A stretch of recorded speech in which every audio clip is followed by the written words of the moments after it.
Music was a source of pure joy for everyone. It was sweet, sweeping, and memorable. For Christopher Plummer, though, it was something else. He didn't talk about it much. He smiled, answered nicely, and then moved on when asked. But there was something sharper under all the politeness. Because Plummer hated the part that made him famous for decades. Not because it didn't work, but because it made him feel empty as a person. And what he finally said at age 91, right before he died, made fans question everything they thought they knew. Christopher Plummer was never meant to be a Hollywood star. He was a stage player who had studied Shakespeare and was very strict and obsessed with his work. He thought that great acting meant struggling with a role and getting into the flaws of a character. He played regular people, not stars. So, when The Sound of Music came out in 1964, it wasn't his dream part. It was a job. He thought it would be a nice show that would do well at the box office and then die out. He had no idea that it would become one of the most famous films ever, or that it would stay with him forever. He went along with it at first. He posed with Julie Andrews for pictures with the press. He gave prizes a smile. He always gave the same answers to the same questions. He also didn't say what he thought for a while.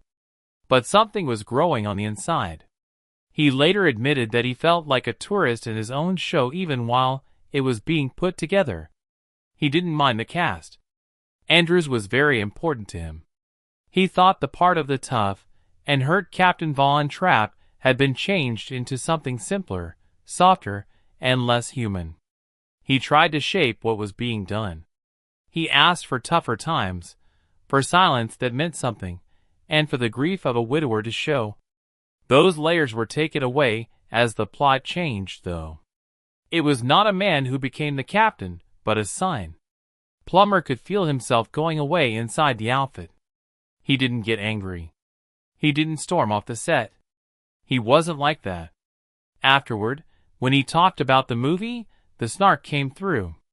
It was more than once called The Sound of Mucus. He did this to be smart and to make a point. For him, the movie's sweetness came at the cost of telling the truth. Still, everyone loved it, and they loved him in it. That hurt the most, because no matter what he did after that, how many kings he played, how many awards he won, or how many stages he beat, people always asked him about The Sound of Music. It was always about the captain, never about Hamlet or Barrymore. He started going missing between sets in Salzburg while the show was being filmed. He would walk around by himself with a copy of Richard III in his pocket. People in the area would see him pacing by the river and repeating lines under his breath. No specific thing was on his mind when he was practicing. He kept telling himself who he was. He once said that the first line of his biography would be about music, not his 60-year career. It wasn't about his Tony, Emmy, or Oscar. It was just that one movie. In some ways, he wasn't wrong. Fans thought Captain von Trapp was the best movie of his career. Plummer, on the other hand, saw something much more interesting. It was the time when his face became well known, but no one seemed to notice his work. And he kept that quiet anger inside for decades until it finally came out. People thought Christopher Plummer didn't like The Sound of Music because he was a snob for years. His job was to act on stage, and he hated plays. That he didn't like happiness, joy, simplicity, or anything else that looked like happiness on screen. That wasn't true, though. Plummer did not dislike shows. He liked music a lot. He admired well-written emotion. He looked up to his co-stars. The feeling of being erased was something he hated very much. The part of Captain von Trapp was given a lot of weight when he played it. A widowing man who was sad, a military man who was trying to hold back his feelings, or someone whose stiffness protected them from loss. That's what made Plummer want to join. The man he saw was struggling under the water to stay alive. But that man vanished while the movie was being made. The character was changed so that they were more likable and more like a figure of order who became a love partner. The sadness was played down. The trauma went away. What was left was cute and safe, made for people to love, not understand. Plummer felt that loss as well. He fought back, asked for scenes to be put back together, and suggested subtle ways to keep the dramatic arc. But it was clear that the finished shape would be different. It wasn't about them. It was work. The company didn't want complexity. They wanted warmth, comfort, and family. He later said that the part had been played by a wooden cutout, and it bothered him because he had tried to bring more to it. When the movie came out, everyone fell in love, and Plummer faded into the background. No one asked what was taken away. No one asked him what he thought about the person. They were interested in the clothes, the setting, and whether he really sang. Edelweiss! He didn't. No one cared that the song had been changed. He became well known because of the movie, but not in the way he wanted. Not for his control, detail, or process, but because he was good-looking, looked strict, stood next to Julie Andrews and a tux and smiled, and that smile turned into a mask. Someone was mad behind it, but not at other people, because he had said yes. He said yes to the job. He agreed with the changes. His story of events didn't match the one he believed in, but he still played the captain. He thought about one moment that would never leave him. He was backstage at a theater in Toronto many years after the movie came out. A nice, excited fan came up to him and gave him a framed still from the movie. A plumber named Midong was holding Julie Andrews while they danced in the yard. His eyes were soft. The viewer said, "This is the most beautiful moment in cinema history." Plummer stopped, took the picture, and said softly, "I wish I remembered how I felt when we filmed it." It wasn't anger. It was sadness. There was a gap between what everyone loved and what he felt. Because the sound of music didn't make him happy. I found it annoying. It held him back. Everything that had been taken away from the part, and that he couldn't put back in, was brought to his mind. It was like the movie opened all the doors except for one. He would spend the rest of his life trying to open that door. Chris Plummer's life was always filled with music, even after the cameras stopped running. It was with him in the locker rooms, during interviews, and at every introduction he was made. People would always ask about Salzburg, even if he was doing Shakespeare in Stratford or getting a Tony Award in New York. For Plummer, that was its own kind of being alone. He wasn't being rude. He knew that the movie had made him famous all over the world. He knew that generations of families watched it every Christmas and thought it was holy. But the experience cost him something. Getting rid of everything else he had built. There was more than one role that stuck. It was a ghost that wouldn't move. Before he filmed The Sound of Music, he had played dozens of parts on stage. King Lear, Hamlet, and Sereno were all complicated men whose hearts were broken. But he didn't make the news for any of those jobs. They didn't follow him through airports. The captain, the man in the clean suit, was always there. Love softened him, and song saved him. In the end, Plummer said it made him feel like a ghost in his own job. The show the world saw seemed to be stuck in time, but he was always changing, and no one seemed to notice. After the movie came out, he stopped being close to the group. Not out of anger, but to protect themselves. While Julie Andrews leaned into the history, Plummer backed off. He said no to reunions, retrospectives, and anniversary shows. He wasn't mad at his co-stars. He could not remember it the way they did. He still looked for parts on stage that scared him. He changed the subject of questions to talk about the projects that challenged him. But someone would always bring it up. There were Hill's songs, at a time when he became kinder during Edelweiss. Plummer would always smile politely for a short time and then move on. It hurt on the inside, though. After many years, he told a story about a fan who waited for him backstage after a Barrymore show. It wasn't the play he had just seen that made the man cry. It was the chance to meet the captain. Plummer was given a vinyl copy of the music, and he was asked to sign it. He then said, "Every year my mom and I watched you. You were the father I never had." Plummer put his name on it. He said thanks. As soon as the man left, he sat still in his changing room and stared at the floor for almost 30 minutes. He once stated, "The film means so much more to other people than it ever meant to me." It wasn't an insult. It was real. Because music made other people feel better, but it also showed him himself. He didn't like what he saw in it. A show that he didn't know. A memory he didn't pick. Still, he never really let it go. People who knew him well said that the movie would sneak up on them, even when they weren't together. It seemed like he was testing the edges of something that still didn't feel right, because being remembered isn't always a gift. It can be a drag at times. Plummer was popular because of Captain von Trapp, but he also felt like an actor who got stuck when the world did decide who he was. Then something changed in his last years.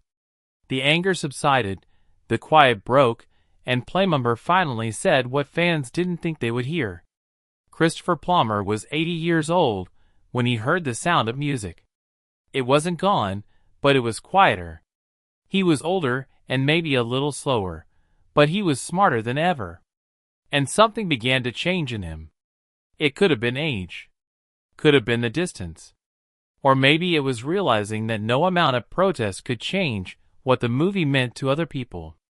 But Plummer started to let it back in a quiet way, without making a scene. He didn't jump right away to accept it. There were no sudden memorials or reunions that made people cry. But he talked about the movie in a way that was more like grace for the first time in decades. He always gave credit to Julie Andrews. She was called a light. He talked about the kids in the group, how nice the crew was, and how beautiful Austria was. Over time, his comments about the movie became more balanced, not warm, but less harsh and negative. He never changed what he said. Even though he still thought the part had been played too flat and that the movie had taken away from his performance, he could now say that The Sound of Music had done something truly amazing. It was still going. People still watched it with their families. The kids still sang the songs. Still, people walked up to him with hands shaking and words full of thanks. Plummer may have started to understand that too. He was asked about the movie again in one of his last talks. There would be snark, an eye roll, or a shrug, the reporter was sure.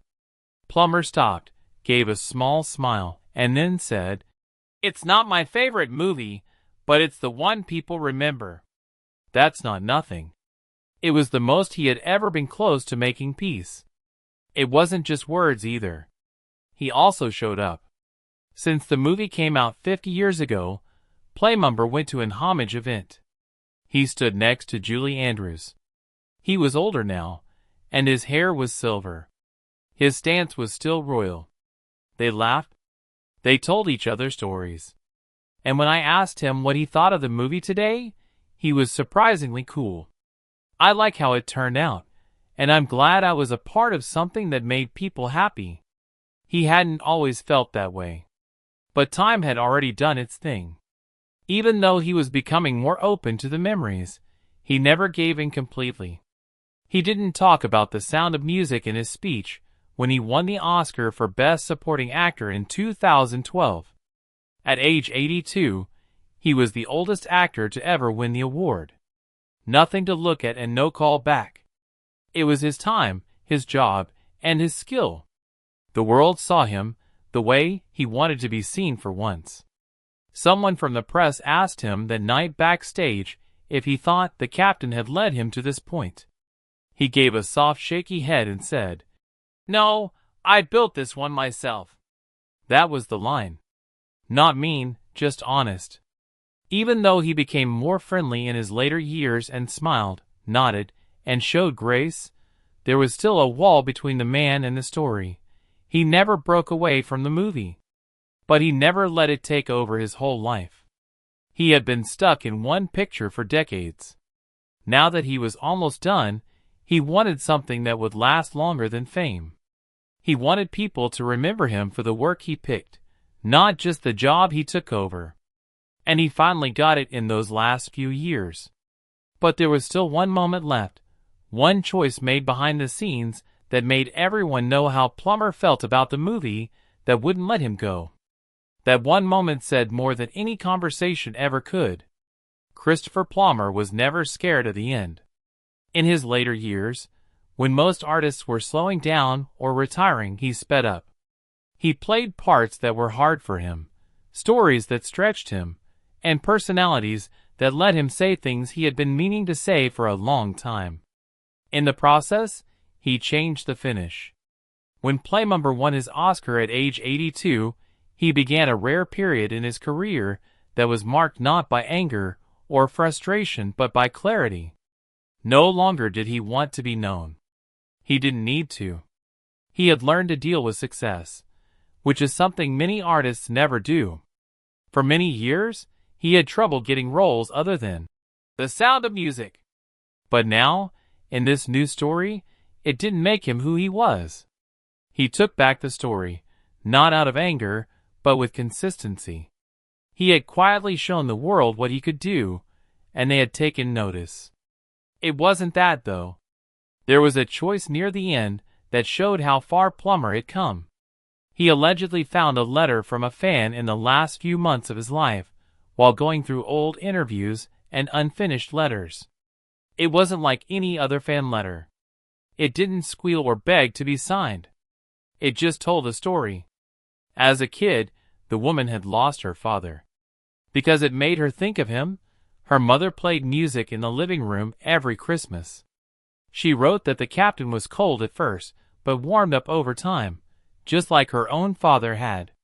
They made watching the movie a habit, and every time she saw Plummer, she thought of the man she had lost. Plummer read it twice, put it down, and didn't say anything for a long time. He hesitated before answering. Not just for what I wanted, but for what others saw in me, even when I didn't see it myself. This was in a private chat after a while. It was the closest he had ever come to giving up on the heritage he had been fighting. The moment that no one saw coming then came. As Plummer and his family talked about his funeral plans, he asked that Adol Weiss, the song he hadn't even sung himself in the movie, be played softly at the event. There is no introduction or description. There is only the melody. Only people who really knew him would understand what he meant by that quiet, specific move. It wasn't a sorry. It wasn't feeling bad. It was more than that. It was a way to let the song and everything it stood for have its place without letting it take over the room. Plummer said a lot with that pick. Not in public or on camera, but alone and without noise. He wasn't Captain von Trapp. He wasn't ever. But he finally admitted that the figure had been real for a lot of people. And in his last act, he made room for that meaning to grow. It didn't get rid of the past. Even though the deals didn't change, the story was over because Christopher Plummer didn't hate The Sound of Music in the end. It just never made him feel seen. It may have hurt him the most that the act that everyone loved was the one that he felt the least connected to. But he let it go when it was right for him. It was part of his story, but not the whole thing. He finally turned into the person he had always wanted to be. Not the captain that everyone knew, but the artist that he had always been. Chris Plummer told stories for more than 70 years. Some were big and some were small. Millions of people loved some, and only a few saw others. He played lovers, killers, kings, and learned people. The part that stuck with him the most, though, was the one he didn't ask to keep. Against the memory of The Sound of Music for decades, not because it was bad, but because it wasn't whole. He wasn't able to give the show he had planned, and what was left of him felt like a version of himself that people didn't understand. Legacy, on the other hand, gets stronger over time. Plummer didn't change the past in his last years. Instead, he accepted it as it was. He understood what the movie meant to other people. He made room for its beauty, while also being aware of its flaws. In one quiet choice, he let Edelweiss play at his funeral. He ended a story that had been going around about him for more than 50 years. That is, not with anger or pride, but with kindness. Because Christopher Plummer gave the world something special in the end. Telling the truth, even when it was hard, and having the strength to let it go. Let it go.